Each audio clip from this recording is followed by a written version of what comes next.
Hey, Eric here from AHA. Today I get to show you how to bring live interactive views from AHA Roadmaps into a whiteboard. I don't need to reference anything, throw links around. I just bring everything straight in. Check it out.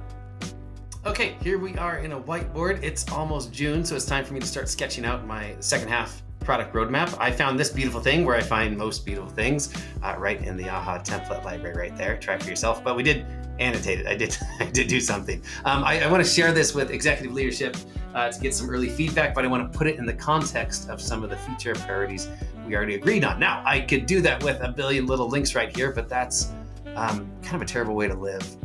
So I'm going to open the features prioritization page right up here. If you want videos on how to work through this page and make it gorgeous, we've got videos on that. I might even be able to link to them in this video. But these are the priorities we agreed on. So I'm going to jump up into the share menu, add it to a whiteboard as a view, and then pick the whiteboard we were just working on. Pay no attention to my demo data in there. Okay, if I click the button hard enough, it should, bam, get us right to, and it puts it already in context. So here is that prioritization view, right? This is two things at once. It is a whiteboard element, so I can move it, reorient it, annotate it, comment on it, whatever I like. It's also, if I double click, a live view. I can click on any of these links to add additional context, or any of these to see how the initiatives are going. I can refresh this page and pull in the latest data, see some status changes, anything like that.